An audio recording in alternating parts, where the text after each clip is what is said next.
It was early morning when I noticed the damage. Karen had been driving through my wheat field again, leaving tire tracks that shredded the crops and tore up the land I had worked so hard to cultivate. Despite repeated warnings, she seemed to believe that my property was fair game for her daily joyrides. This time, I decided it was time for a lesson she would never forget. I began by calling in the security team to monitor the perimeter. Cameras captured every inch of the wheat field, and sensors detected approaching vehicles. Karen arrived in her oversized SUV, waving a clipboard and muttering something about HOA authority. She had no idea what awaited her.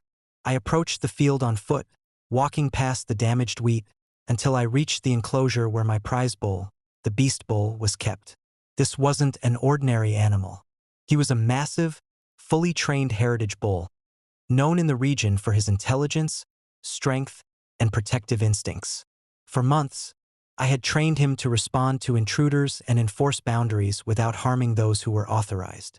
Today, Karen was about to test his patience. As Karen started driving through the field, I activated the warning system. The beast bull, sensing an unauthorized presence, began moving toward the intruder with controlled, deliberate steps. Karen looked up and laughed nervously, thinking she could scare the animal away. "It's just a bull," she shouted. I used the PA system. "Karen, you are trespassing on private property. Stop immediately or face consequences." Karen ignored the warning and continued through the field, crunching wheat under her tires. That was her first mistake. The beast bull quickened his pace, using his massive size to block her vehicle's path. Karen slammed on the brakes, panicking as the bull's shadow loomed over her SUV. What is this?"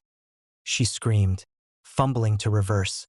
I calmly replied, "You were warned. These fields are private. Any further damage will be met with appropriate measures."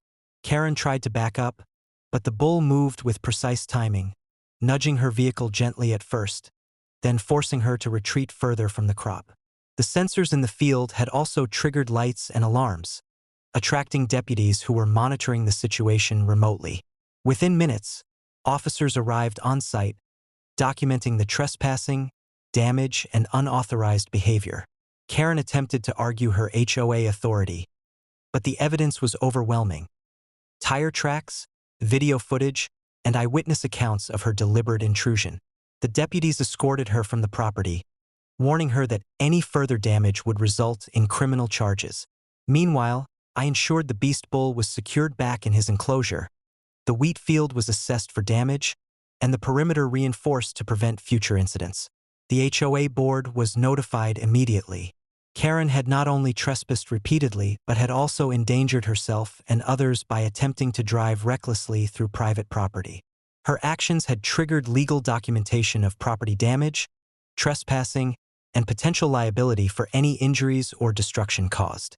Neighbors who witnessed the event were stunned. Karen had believed she could intimidate me and freely damage the field, but she had instead faced immediate consequences. By the end of the day, the wheat field was secured, the beast bull returned to his enclosure, and Karen had been publicly humiliated. The incident served as a stark reminder. Unauthorized access to my property, no matter how trivial it seemed, would be met with decisive action. Karen had thought driving through my wheat field daily would assert HOA control. Instead, she triggered law enforcement intervention, property damage documentation, and public humiliation, all while my heritage bull remained fully in command of the property. Karen tore through my crops. Instead, she faced legal consequences, public embarrassment, and permanent revocation of HOA privileges, proving once again that rogue HOA members cannot interfere with private property or heritage livestock without consequences.